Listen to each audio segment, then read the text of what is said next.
Hey, what's up, everybody? It's Dan, and I'm here alone. But welcome to the PowerHouse Fence Show.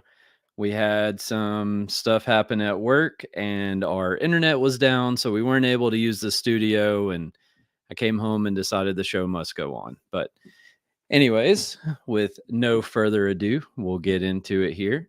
So, as always, our show is presented by Memphis Fence Company, MFC Manufacturing, Simpalo, and the Thornton Fence Consulting Group.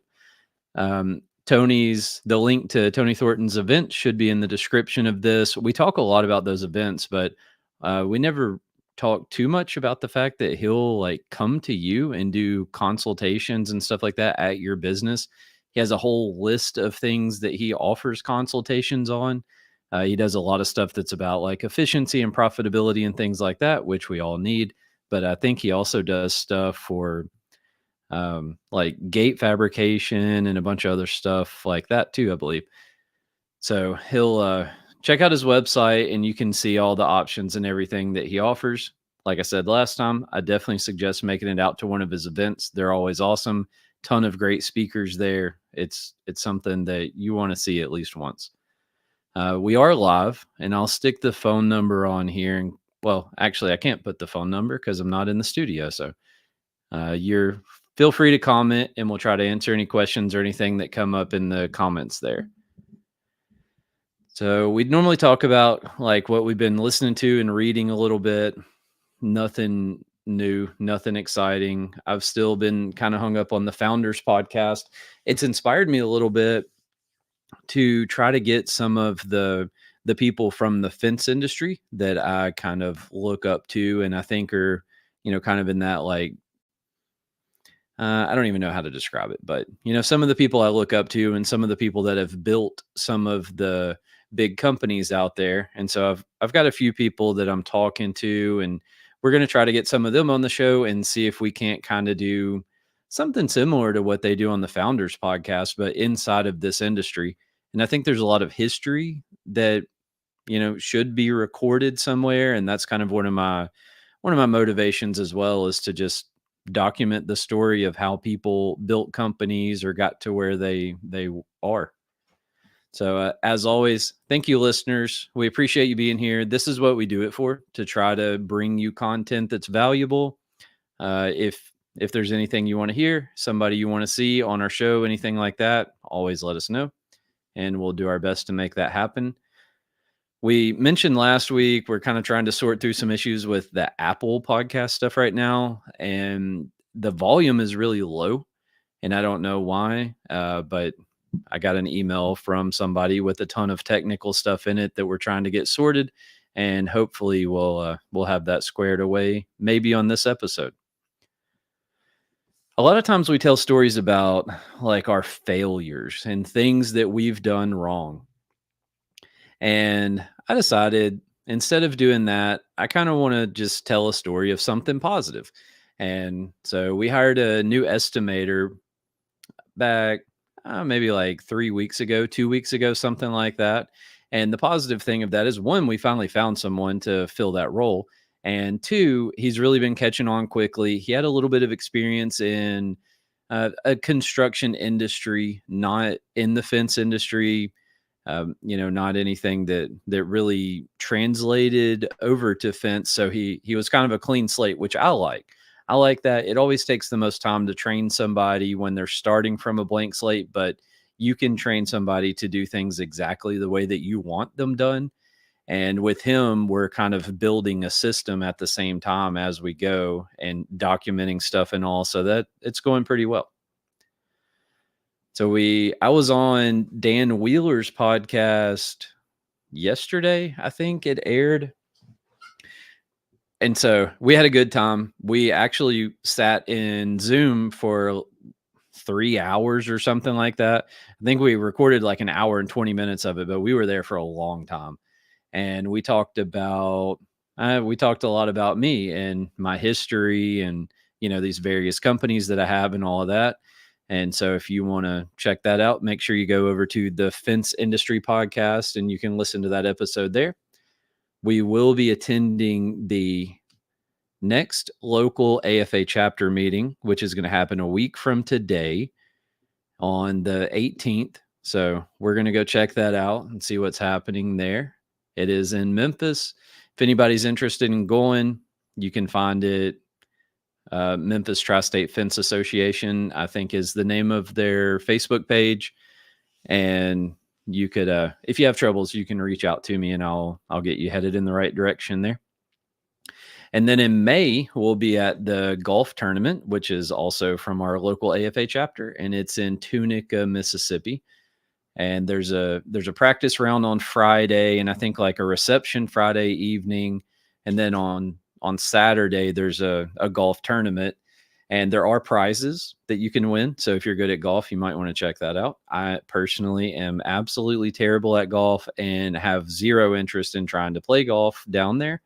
I used to, but I haven't done it in a long time. And so that was definitely a skill that I lost. But and Saturday night after the tournament, there's going to be an award ceremony and a steak dinner, I believe. The link to register for that also should be in our description here. We are registered for the West Coast Trade Show now. We're booth number 516 and 518. And it's pretty impressive to me that it is April the 11th right now. That show is in September. And there was, as of a couple of days ago, there was something like 7 or 8 booths left available. So if you're thinking about going and exhibiting, you might want to go ahead and get registered and get your booth because they're almost gone.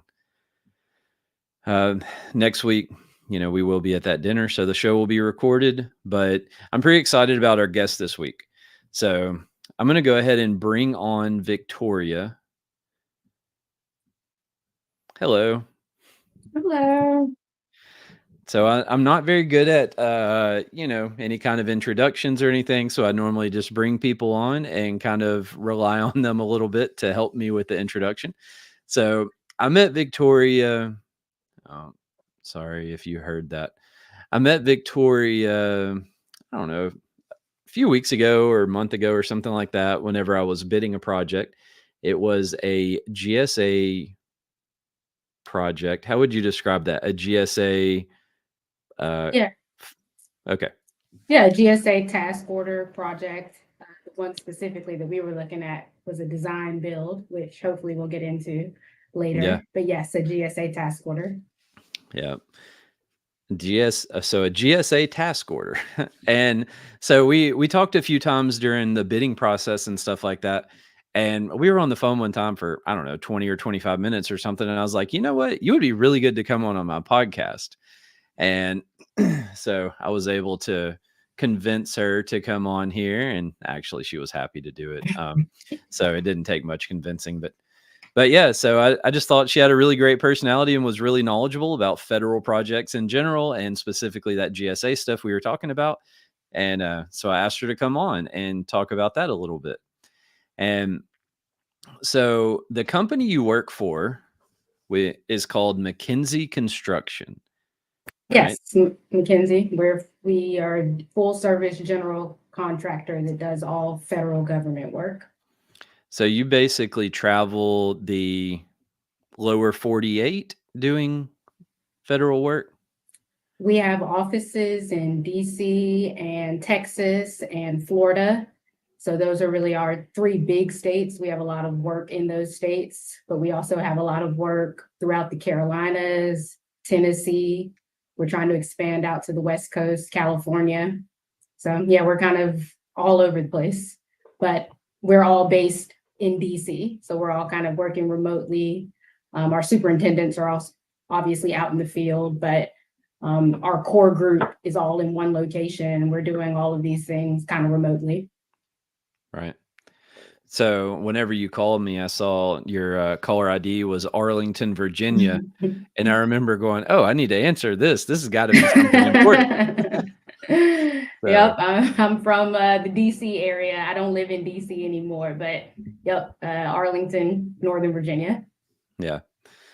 So you've been with McKinsey around 3 years, right? Is that right? Yes. Yep, I came to McKinsey in 2021.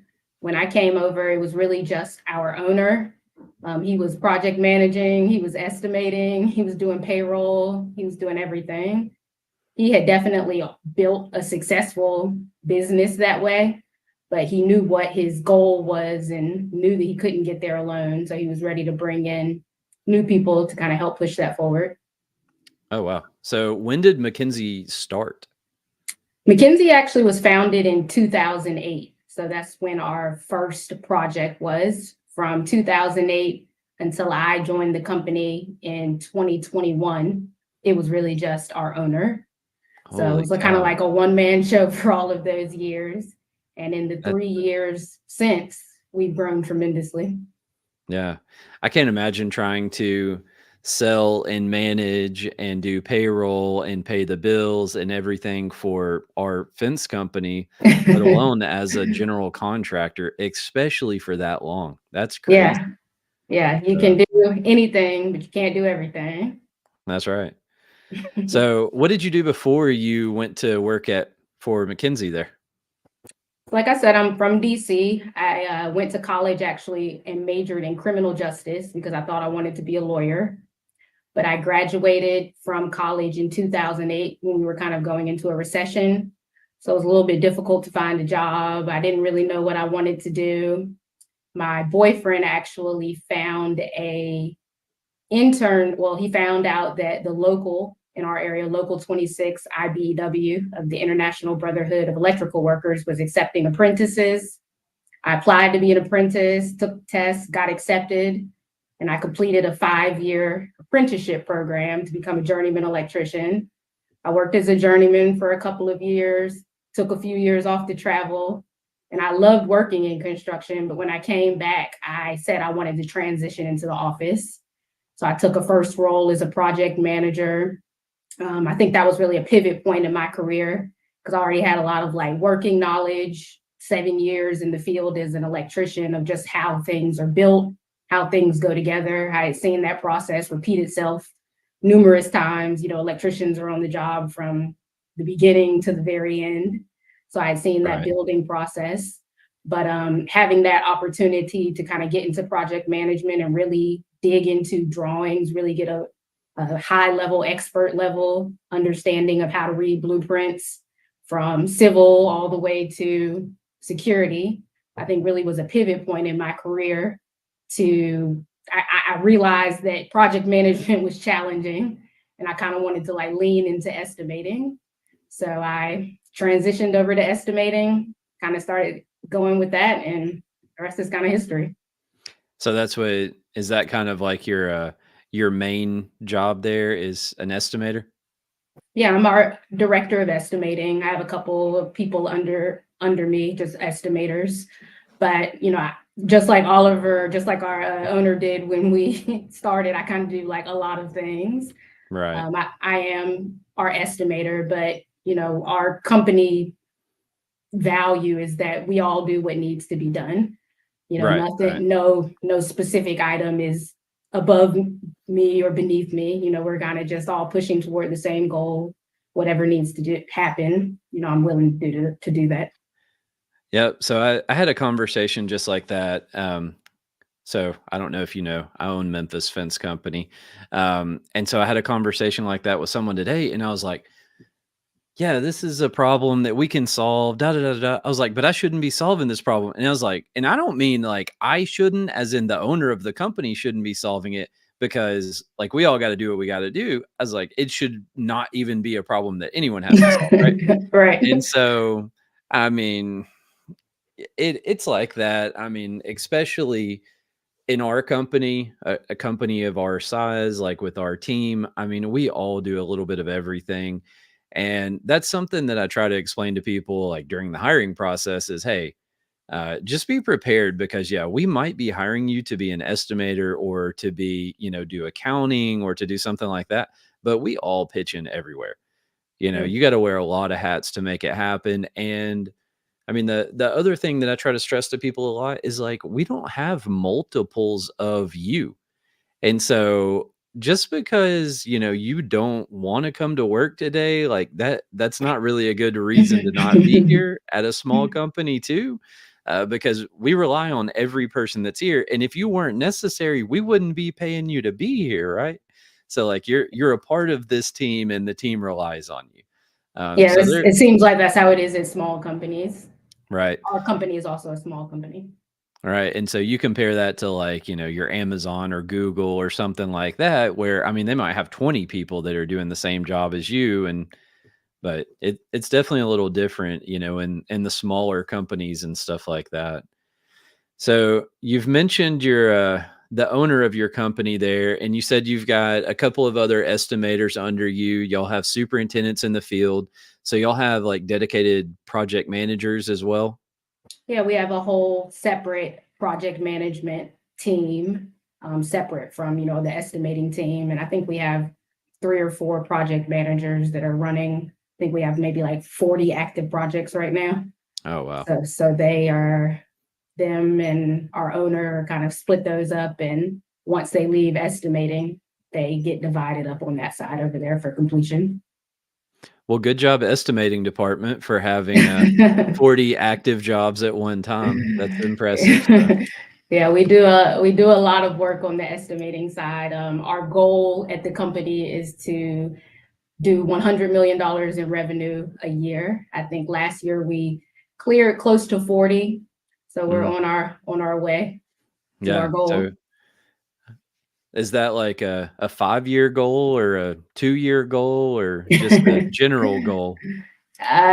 We When I came to the company, I think we had done $10 million in revenue the previous year.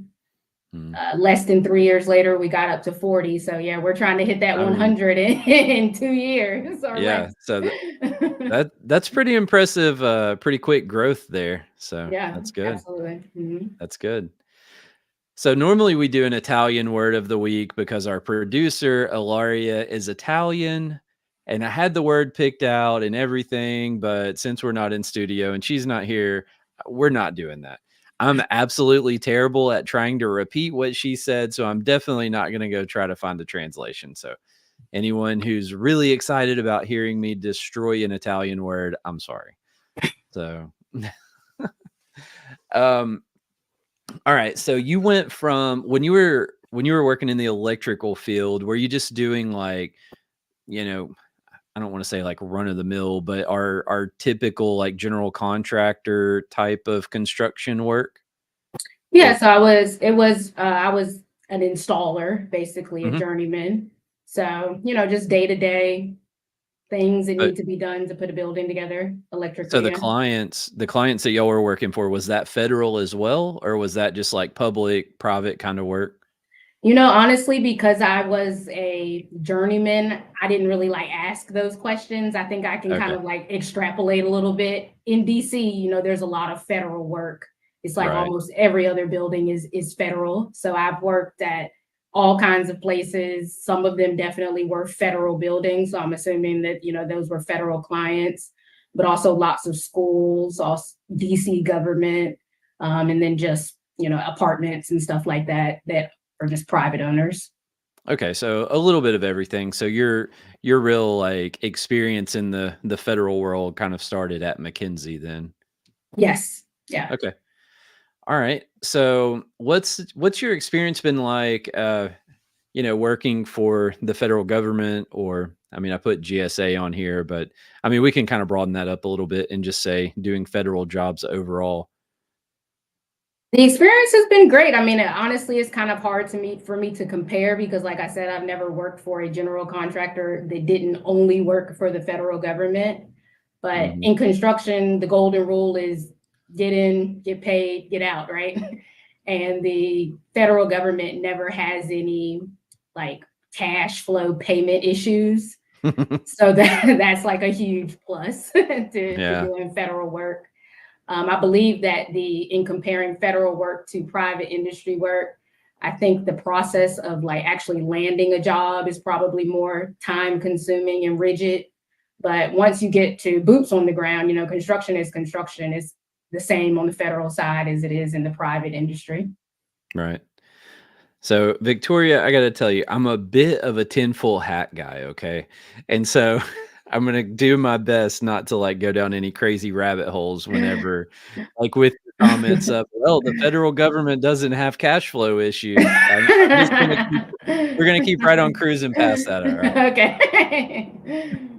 So, we've done a little bit of federal stuff here and there, we've done some work at, like, prisons and, various, there's a Air National Guard here in Memphis. There's a it was a Navy base. I think now it's a NSA facility. So, we've worked at all those places, but never anything that was quite like my experience of bidding this GSA job that, we worked on together. And so it was very interesting. And I talked to people about it, and I was kind of just like, hey, I'm a little bit concerned about what's happening right now. This process, I don't really understand it. And, I was very grateful for all the guidance that you and other people gave me and kind of like, held my hand a little bit in that process. Um, so did you want to talk about any kind of stories of any jobs that you've done that were, you know, can be any Yeah. kind of story you want? Yeah, I think like what you're saying about this project, just like taking one step back a little bit. So the government really has two kinds of the government, private industry, both. There's really like two kinds of projects that you can have to estimate. Either the owner or the end user knows exactly what they want to the point where they have taken that information and hired the appropriate engineers and surveyors and architects to put together a full set of 100% complete stamp drawings that they Mhm. then send to me as the general contractor for bidding. Those are easy. Those are called design bid build projects. But then on the flip side, we have design build projects where the end user conceptually knows what they want, but they don't want to do any of the work to come up with all to, hire the engineers, hire the architects, hire the surveyors to put all of those plans together. So instead, they just kind of send a written description of what they want conceptually, but it's the requirement of the general contractor to flesh that out to get pricing from subcontractors. And then it's Mhm. also a requirement that I'm carrying that cost for design, the cost for the architectural, engineering, surveying, geotechnical investigation, all of that stuff now are things that I'm proposing pricing for. So this project that we bid together was a design build in that the GSA had not fleshed out any of the stuff that they wanted to the point where you as the subcontractor is probably comfortable enough to say, okay, I get it. This is exactly what they want. So I think that's where a lot of the confusion kind of comes in, or the hesitancy, because it's a design build project and it just has not gotten far enough in the design phase to give you anything to actually bid off of. At Right. those points, we're kind of just talking about, scopes of work. So projects that are challenging for us are always the design build projects, just because we're having to make some level of assumptions to keep the pricing moving forward.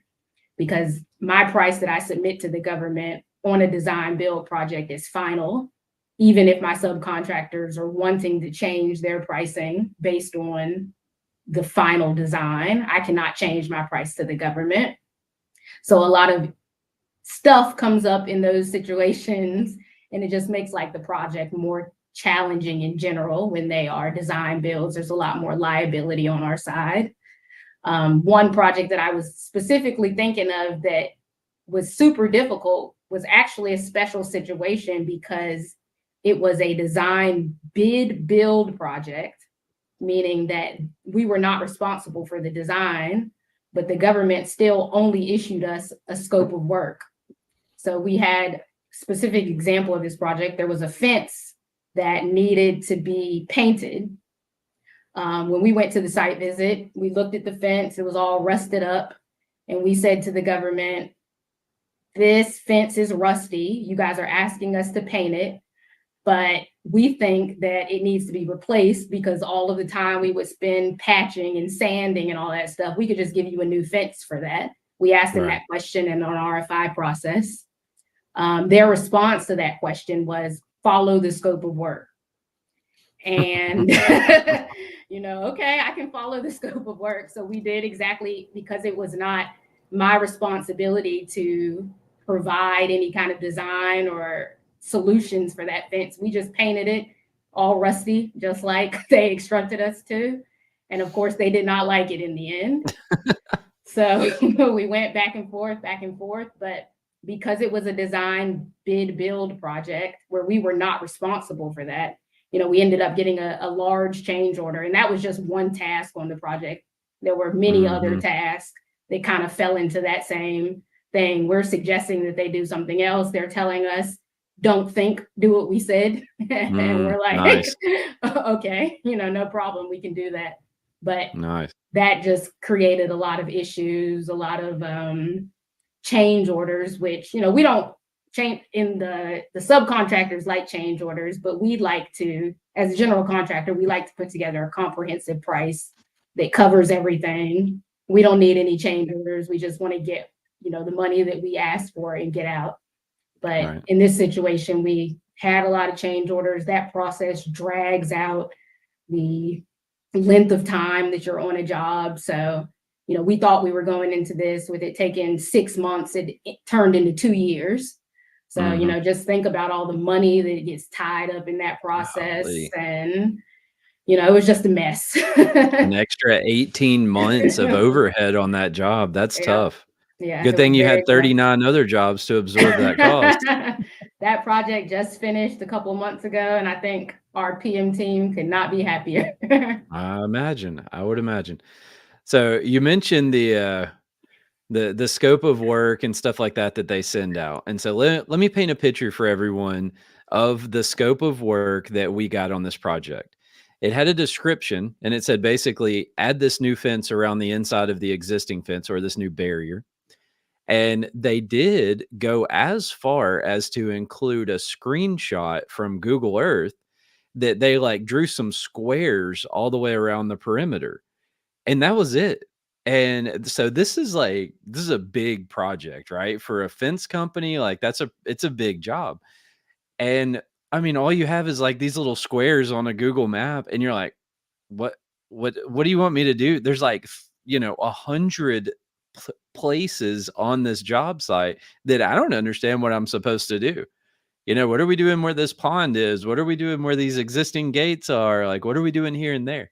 And so there was a site visit, and we were fortunate. Well, so that's kind of a whole interesting thing in itself that we'll talk about a little bit. But so at the site visit, we had to tell them who was going to be there in advance, and I think send in their IDs or something like that. I can't exactly remember. And that was the only people allowed to be there, right?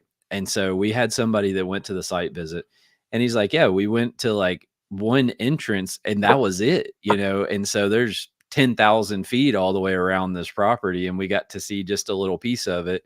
No pictures, nothing like that. You can just look with your eyes, and you could jot down some notes if you needed to, but that's it. And so all of that is pretty atypical of us. Normally, if we had that scenario where we got the Google Maps screenshot with the little squares on it, what we would do is we would go to the property and just kind of go all the way around the outside of the property. And we have a outside sales rep. His name's Kenny. He's been on the show before.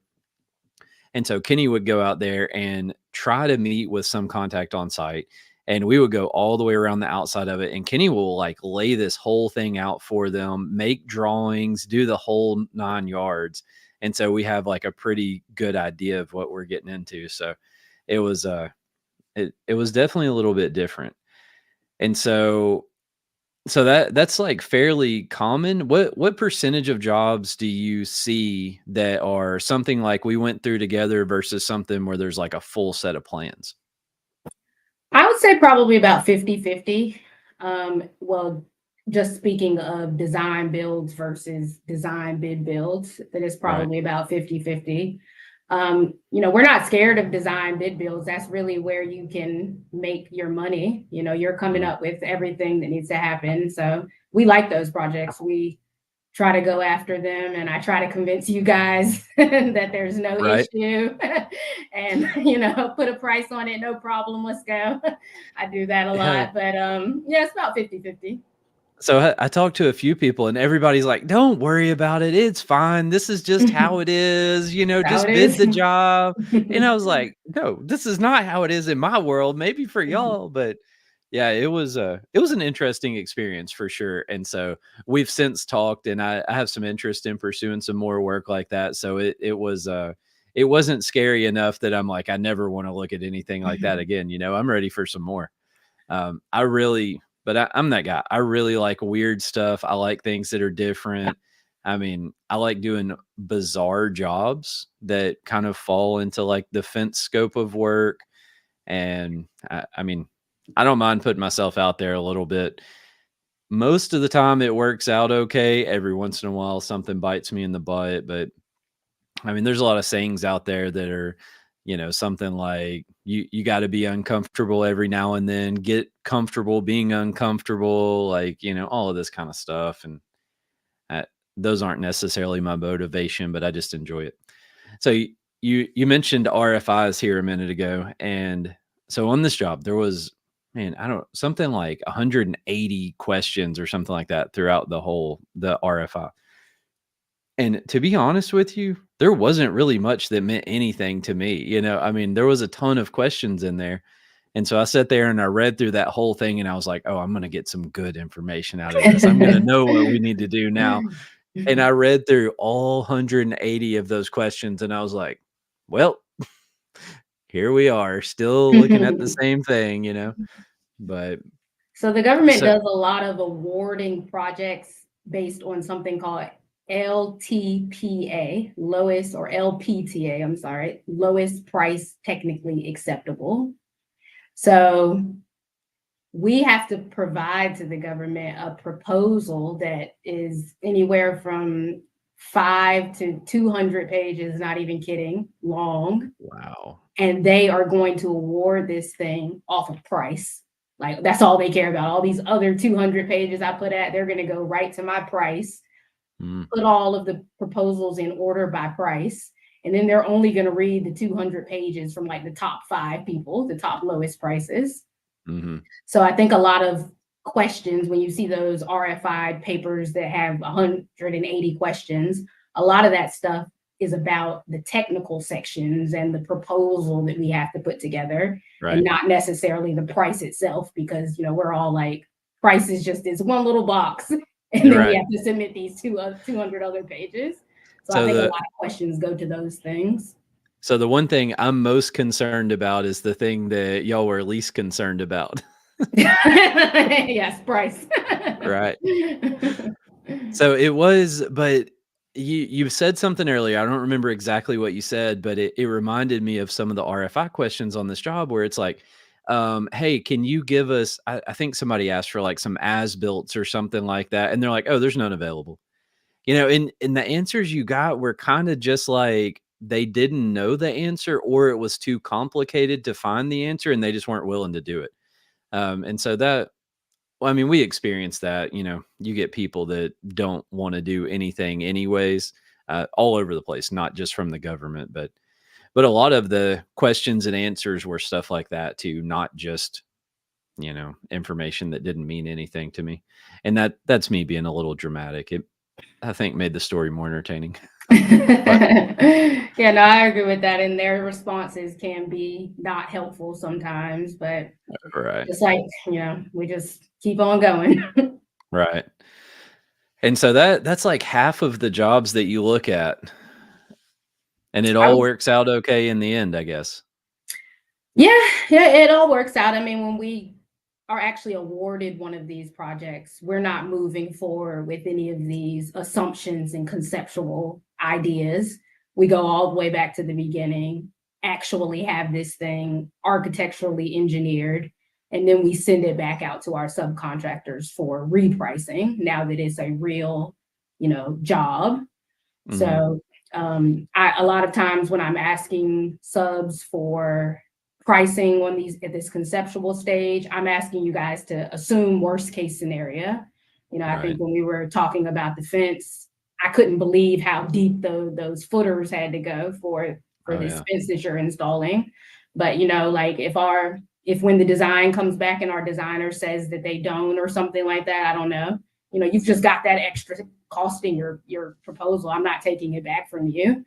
We Mm, just have to kind of plan for those items. So I ask right. people, assume worst case scenario. What is the worst thing, the worst conditions you could have to install your fence in? Assume Mhm. that's what it's going to be like and price it like that. So that Right. when we get out there, you've already got worst case scenario. Right. Yeah, and that's what we tried to do. And I mean, I'm one of those people where when I bid a job, I encountered a lot of different thought processes and people bidding jobs in different ways. But for me, what I'm going to do is I'm going to look at a project and I'm going to make sure that I have a plan.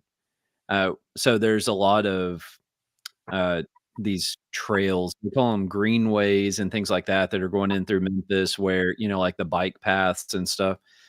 And so I bid one of those jobs the other day, and those are always challenging because you might be a mile from the place that you can park your truck or, get any kind of equipment or something. And they'll have like bridges that are really meant for pedestrians and bikes. So again, you can't take any heavy trucks or equipment or anything across them.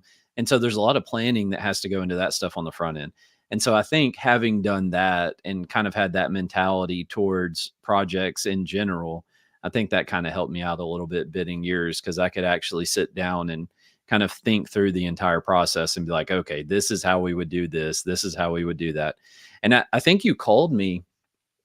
Um, I I think it was you that called me, and you're like, "All right, explain to me how the process would go." Just to kind of go into that proposal you were talking about. I Mhm. remember having to talk through like some of the specifics about when we would do certain steps and stuff like that. So it makes sense that you have to give them a whole proposal that has all of this information. So, Yeah, they um, often make me like write out what they call a technical right, approach for right, like the written description of how I'm gonna complete this project from start to finish. I right. think that's what I was asking you about to give me Yep, some yep, information to stick in there. right. And so on this job, if I remember right, I didn't go back and look, but I think the schedule was something like they were going to award it maybe in like 45 days. And then you had like a 90-day design window. And so that's the time you're talking about where you would get your architects and engineers and everybody to actually like draw up a full set of plans. And I assume that whatever subcontractors you would hire would be somewhat involved in that process, or maybe they would get to like see the plans periodically to make sure that it's kind of what they had in mind and stuff. Yeah, definitely. That is exactly how it goes. Yes. Yeah. So, and then, yeah, so that 90 days, and then after I think they gave us like 180 days to do the install. So when you're going through this design phase, we've talked about it a couple times. You hire people to do the drawings and all of that. So how much opportunity do your subcontractors have? Because you've mentioned this to adjust the price, like at going through that design phase. And from a me speaking as a general contractor estimator, zero. You have None. zero. You never get None. to change it. You can never change your price. Right. Realistically, I think we've kind of accounted for some of that, but I would be taken aback if your price went from 50,000 to 5 million, Right. Oh like yeah. that's not cool. Yeah. If we're talking about, a small increase just because of conditions and all that stuff, I think that we do have stuff built in for that. We're also, as a general contractor, putting overhead and profit and contingencies and stuff on top of your pricing. So this Mm. price, gets marked up 4 times before it goes to the government. You're marking it up from your suppliers. I'm marking it up from you. Oh, But we're allowed to put a markup on it? no, you're not actually. I need everything at cost. Right. So that's interesting, and I really like being a part of, like, the whole design process and everything, and, I kind of put myself in situations periodically where I'll help architects and other designers, and I've drawn like standards for people and stuff like that, and so I enjoy that too, and so that has some appeal to me to kind of be a part of that. Now, what would be that I would maybe be annoying to you, because I'm going to be like, oh, do you need some help? Like, you need some drawings for me? Can I do something? I just kind of want to like get in there. Um, and so I kind of have to like just make sure I keep myself reeled in a little bit sometimes. And so at some point during that, I assume we're going to do some sort of submittals, shop drawings, something like that have to be sent in. And so Yes. do those would be then submitted to the government for approval, right? The whole Yes. okay, so Your shop drawings and submittals are submitted to the government as your fencing product mm, submittals. right.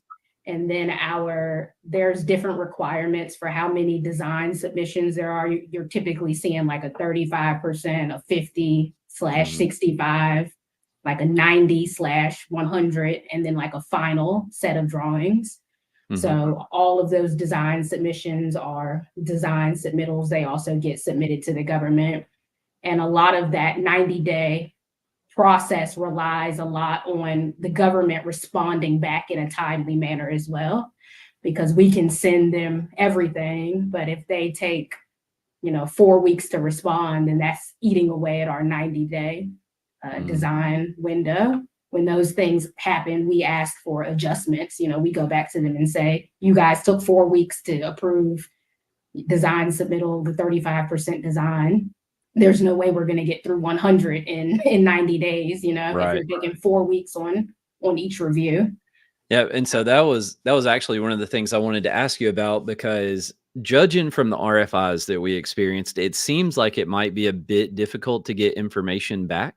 If you do have questions, or if you turn in a 35% set of drawings or something like that. And so if they take 30 days to give you those drawings back or give you any feedback, then that's good to know that you kind of just go back to them and you're like, hey, you took a month to send that back. Like, we're going to need more than 90 days. But the reason that we're able to do that is because they specify in the specifications that they need 14 days. So that's a number that they've come up Oh, with.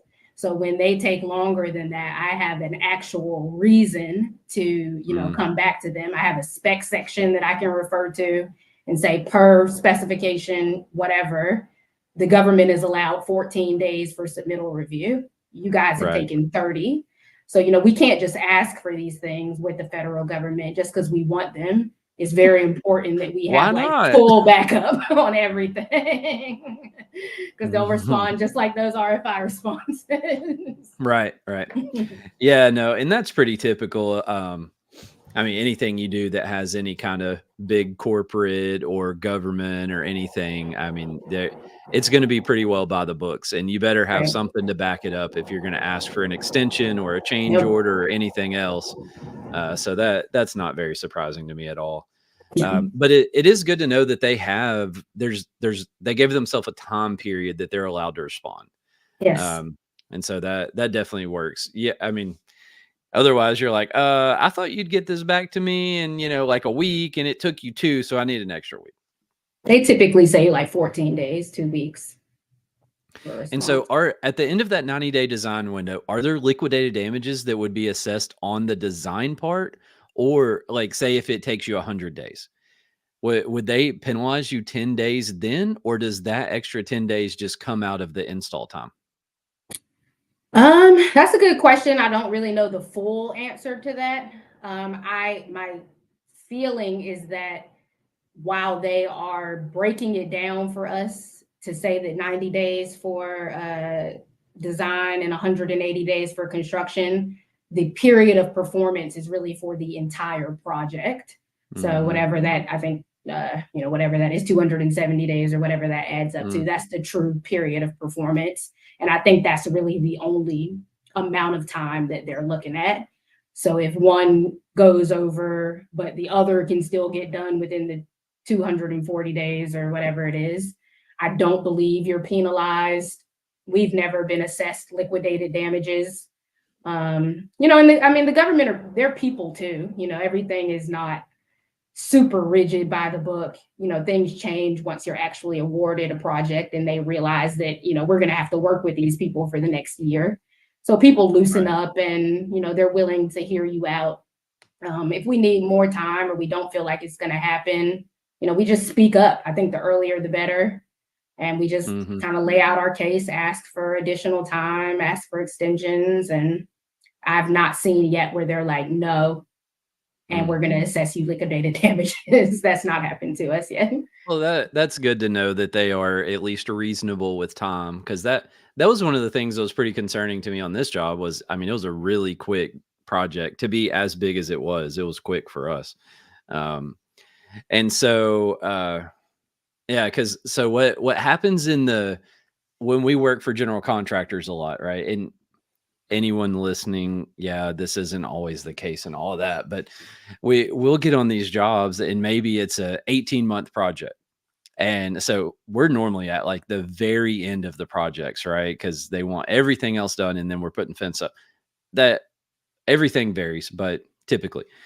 And we've been on these jobs and it's like, all right, we need you to put in this 40,000 feet of chain link. I'm like, okay, well, that's going to take us a little bit to do. Oh no, you've got 2 weeks. And I'm like, what?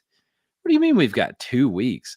Yeah, well, the dirt guy took an extra 2 months to get his scope done. The concrete guy couldn't show up for 3 or 4 weeks. And so, like, we're just out of time. And I'm like, so what am I supposed to do? Like, now I have to come out here and, like, work 3 times as many people for twice as many hours or, whatever to try to make up because everybody else ran behind. So we always kind of feel that pain in our world. And so at least it's good to know that they are a little bit reasonable.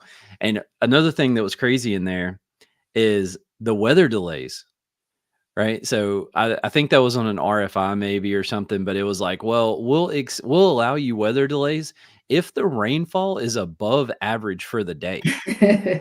And I'm like, I mean, above zero, like we can't really install a fence in the rain. If the average is a half inch of rain for that day, we're not installing fence when it rains a half an inch.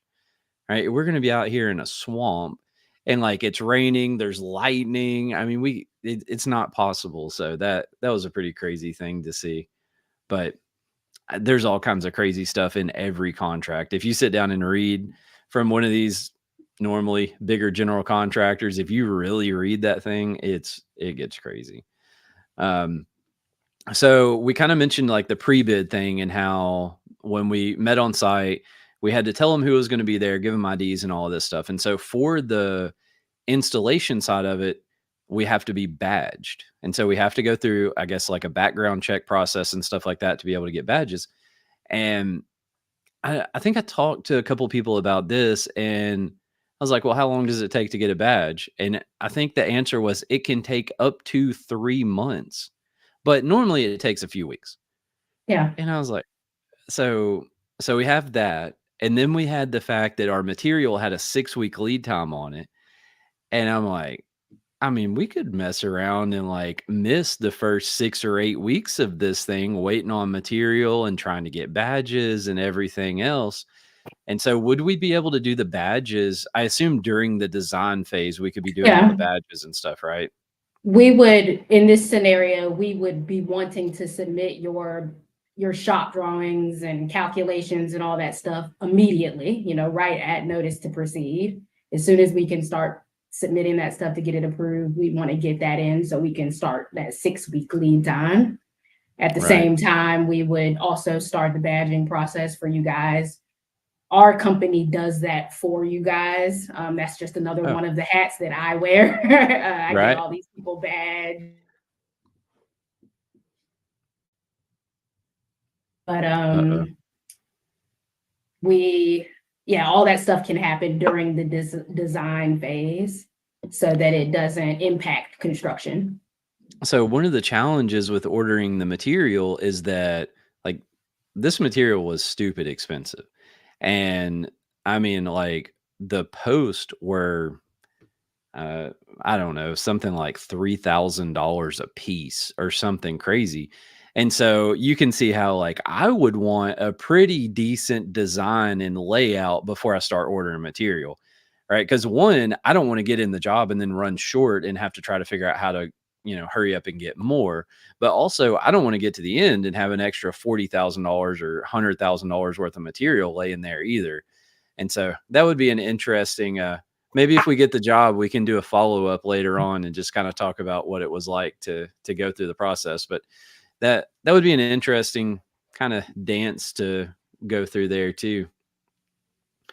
Um, so another interesting thing that I saw was the like noise requirements, right? So there was some sort of restrictions in there that's like we're only allowed to make some number of decibels worth of sound from the outside of the building that can be detected inside. And you could only do it for like, I don't remember, but something like 5 minutes per hour. Right. And if it was going to exceed that, then you had to like send in a notice and ask permission and like schedule a time to do it and all of this stuff. So how strict are people on that? I would say that that's probably a thing that they will be strict on, and only because they're going to be getting complaints from the people that are inside the building. This Right. is an occupied building, and if those people start complaining, that's the end of it. We have to do Right. whatever they say after that. So I think that's probably one of those things that I would be mindful of it. I would not consider that to be a huge issue or any kind of hurdle or anything, but I would definitely be mindful, because just once you upset those people, it's kind of hard to get back on good Mhm. ground with them, and then they're going to be Right. like picking apart every single thing you do. Oh yeah. Yeah. Yeah, that's definitely something that translates from our normal general contractor world is you definitely want to do everything you can to not make people mad, because once they're mad at you, oh, they're coming for everything. Like they're Yep. coming for blood. And so we're always like, yep, we'll just take care of that. And but don't harass us about these other 10 things. We'll just take care of that one for you, right? Right. Yeah. Um, but that was pretty interesting about the like noise restrictions and all of that. And if I remember right, they had the work schedule was basically like regular hours. And so I think there was also a situation where you could request like maybe 48 hours or 72 hours or something in advance if you needed to work outside of regular hours and stuff. But yeah, that was pretty well spelled out in there.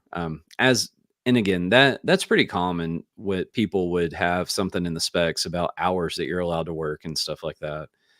Um, so, is there a big process for doing like certificates or samples or anything like that?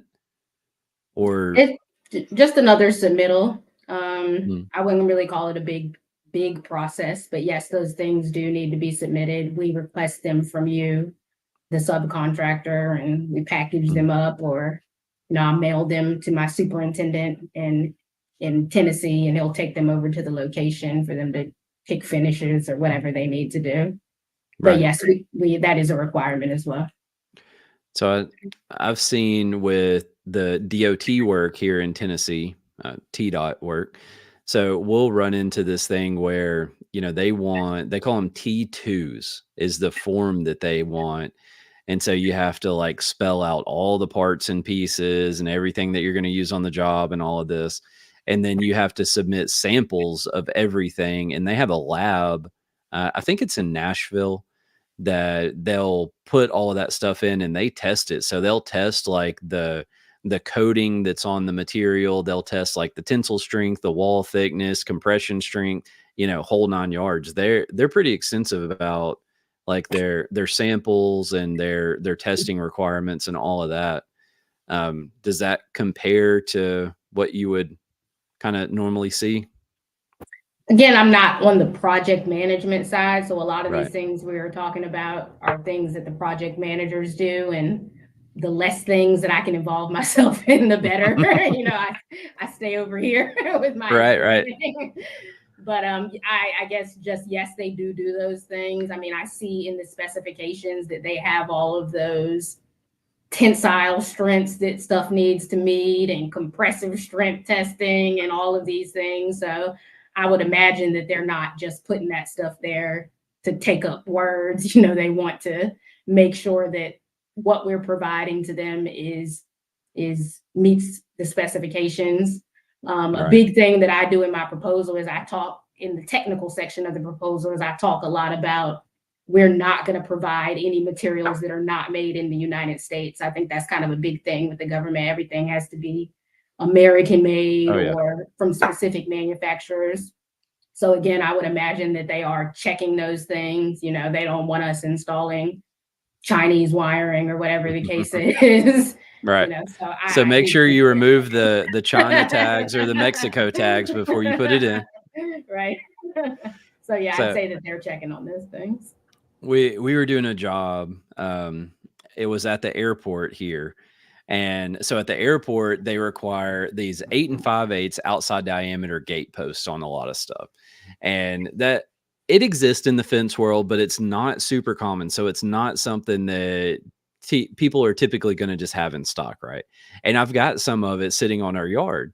And so they wanted to like kind of last minute add something in. And I said, well, let me go look at this stuff that I've got. And I walk out there and it had India stamped in it. And I was like, well, if you let me just put a couple extra letters on here, like I can turn this into Indiana and we're good to go. But, I've done a lot of stuff with those guys. And so I was pretty open and transparent about it. And I was like, I can just stick that on there if you think it'll pass. But otherwise, we got to wait, a few weeks to get the pipe or whatever. Yeah. So, but yeah, no, we always try it. So most of the, like in the chain link fence world, most of all your like wire and pipe and stuff like that, a lot of it is domestic. So on the pipe side, there's a decent bit that is imported, but most of the stuff that we use is all domestic. But the fittings, right? So like all the little bands and the caps and all of that stuff, those are the ones you really got to watch because they'll be imported. And I mean, that's the vast majority of those things that are out there are imported. But what's interesting to me is they're not labeled, right? So you can look at a band and it doesn't say where it's made at all. Like only on the box. Right. On the box, it'll say it. But I mean, once it's out of the box, we don't even know sometimes, to be honest with you, but because we'll wind like, believe it or not, we do make mistakes. And every once in a while, we'll get some material mixed up that was like ordered for this job. And we're like, where did that go? Oh, I think this is it over here. And I'm like, are you sure? And, so we've kind of done that inspection a little bit here and there, but we do pretty good at that. And like I said, most of the stuff we use is domestic anyways. I'm a supporter of the whole made in America thing. And I mean, as I'm sitting here talking to a microphone that's on a computer and all of this stuff was made somewhere else, but I mean, I even try to like buy clothes and stuff like that that are made in the US, and that's kind of difficult. There's not many brands out there that have, I would say, like normal clothes that are made in the US, but I'm a big supporter of that. So that's cool with me. But anyways, so let's talk about the payment stuff a little bit. I know I did not talk to you about this during the bidding process, but I did talk to one guy about it because I was like, man, I put a note on my proposal. I was like, I would want to do a joint check agreement. I have it from my supplier already. I can send it to you, for the material. And he's like, for what? He said, man, these jokers pay you before you got to pay your bill anyway. He said something like, you submit the bill at the end of the month. We normally bill general contractors sometime between the 20th and the 26th or whatever that date is, sometime around in there. So we would do the same thing. And then, and I know you're not in project management, so sorry to talk about that side of it again. But he said you would submit a bill sometime around in there. They get the bill, they approve it. And he said, within 48 hours, money's in our account. And I was like, Well, that's pretty impressive. So, kind of my impression of that was like the whole billing cycle was, like 15 days or maybe 20 days, as where typically we see stuff that's like, 45, 60, 90, a lot more stretched out than that. And so, do you know, again, you're not in project management. I understand that, but I didn't know if you could speak to that at all. I think our general billing cycle is 30 days. That's like normal what we Hmm. do. But at the same time, speaking specifically about this project, I know we're talking about, millions of dollars of material. We're also a small company, so we understand that everybody doesn't have the cash flow to, support that. We might need all this stuff out there. So we kind of just work with people on a case by case basis. Hmm. We don't really have a stand. We can do exactly what that guy said. I think we can even do better, like same day. We can just wire it straight to your account. And I've Holy definitely cow. seen them do that. I've seen our PM team and our finance team do that for subcontractors. But I think it's kind of just on a case by case basis. Right. And So probably again in that scenario, you're going to need some kind of documentation and reason why something like that would even be talked about. I'm guessing. it's not like documentation like what we're having to present to the government when we're coming to ask for money, because Right. you're just talking to us. But yeah, we'd probably want to talk it out and make sure that putting up this money, we're going to get what we need in the end. I don't know if Right. we've ever done joint check agreements. We used to do that when I worked for a subcontractor. But all of that stuff is, I see it happening, but I'm not really involved in the day to day. So I'm kind of speaking about it at a high level. I just have heard them talking about, needing to wire people money because they Right. need it. They're a good sub. They need the money. We got to keep the project moving forward. Let's go. Right. For sure.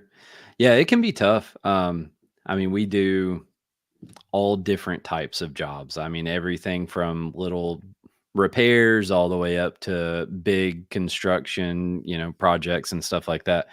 And you get on, two or three of these different big jobs, and I mean, you better have a line of credit or have a Hmm. bunch of money sitting in the bank or something like that. And, just be prepared. It takes a lot of capital. Yeah. And so I talk to a lot of people. I do like a little bit of consulting and stuff like that in the commercial fence world. And that's one of the biggest things I always try to stress to people when they want to get into doing work for general contractors and stuff like that is like, hey, you need to understand that it takes some cash and you need to understand the billing process and how long it takes to get paid and like those nuances. And again, it's not in an attempt to scare anyone away or anything like that, but I think you got to know the rules of the game that you're trying to play. Same thing with you, right? So we're talking about doing this federal government work. I mean, for for me, like there was a lot of rules of that game that I didn't understand, and I kind of got a crash course when we were bidding this thing. But I mean, there's definitely a lot of stuff for me to learn, and I look forward to trying to learn more and hopefully get to experience some projects and stuff like that and see what happens. So we talked about it a little bit. We have another job that we're looking at bidding for you guys right now. So that would be cool to kind of do a little bit of this and chase some of this work around with you. Yeah, absolutely. Yeah. So do you have any closing thoughts or anything else you want to talk about before we wrap it up here? Just government contracting is, I tell everybody, just construction in general, try it. Like you're saying, there are definite, you got to have cash flow and all this stuff. But I think that the process, like once you're able to get in there and actually get a job down, like I personally feel like the flow goes so much better. Maybe I'm just speaking from McKinsey because, we're a seamless organization, our company. But I feel like government contracting is probably a much more stable, lucrative path of Mhm. being a subcontractor than dealing with these private industry people. So I actually talked to a guy when we were another guy that was bidding on this project. I talked to him and he was, kind of trying to talk me off the ledge as we've mentioned a few times in this thing. And he's like, "Look," he said, "I used to work in the public world, private world, all of this. And he said for about 8 years, I think he's done nothing but, and I think he said just GSA work, as where you go after just a lot of different federal government work. I think he said just GSA, and I may be wrong. But he said, once I swapped to that stuff and I figured out the rules and the process, he Mhm. said, I've never looked back. Yep. And so, that all of these experiences have kind of built up to me kind of wanting to dive a little deeper into it and to kind of pursue that a little bit. Plus, I mean, honestly, I think that you could probably have pretty decent margins in this world. Um, it seems like you hear a lot about the people in the government buying these, $500 hammers and $1,000 toilet seats and whatever stories you've heard. But it seems like it could probably be pretty lucrative and have pretty decent margins. And so, yeah, I'm interested in it. And it sounds cool. And like I said, we've got 40 projects on our bid list in addition to the 40 that we're actively working on. Wow. I've got 40 on my list too. So, we're trying to become a $100 million in revenue company. Our goal for estimating is $1 billion this year, $1 billion in estimates almost. Jeez. So, if you're willing to get on the ride with me, I'll keep sending them to you for sure. Let's do it. Let's go. Let's see what happens. Yeah, let's go. So my goal is 50 million. And so I've got, several different companies and things going on, and I have a little bit of commercial real estate and stuff. And so I'm cool with the 50 million, like collectively between everything. But that's kind of my goal at some point before I die. Right. It's not like a 2-year goal for me or 3-year goal or anything. It's just like in my lifetime, that's my goal and that's my dreams. But we'll see how it works out. Maybe we get teamed up and you can help me head that direction a little bit. One of my biggest learning experiences coming to this company is just to dream much bigger. There's really no reason why you can't achieve these things other than yourself. When Yeah. I came here, I was dreaming small. Like this world, this new job has just opened me up that I'm like, yeah, we can do $1 billion in estimates a year. Like, absolutely. Why not, right? Yeah, why not? Dude, Why not? The only person stopping you is that person looking back in the mirror, isn't that right? Yep, that's right. So yeah, apply that to everything. There's nothing stopping you. And I would just suggest to everybody, like, dream huge, get out there and go for it. So I really hope people listen until the end of the show, or that right there is going to get turned into a reel because that's pretty inspirational. Thank you. Yeah, absolutely. So Ilaria kind of like repurposes a lot of the stuff that we talk about and we'll turn it into reels and put it on Facebook and stuff like that. And so I think that little tidbit there would be a good one for it. So, but I really appreciate you coming on. It's been awesome. Absolutely. I have a ton to learn, a bunch of questions, and I've done work with general contractors for like 16 years myself. Our company has been around for 53 years and started doing commercial work right out of the gate. And so we have collectively, there's a lot of years of experience in our office, but that's just in the general contractor world. So, and it's funny how things are kind of similar, like from the outside looking in, it almost seems kind of similar, but you get in there and there's a lot of stuff different. So it's cool. I like it. I love a challenge. I love things that are different, difficult, all of that stuff. But anyways, again, thanks for coming on. Everybody listening, thank you for listening, and we'll see you again next week.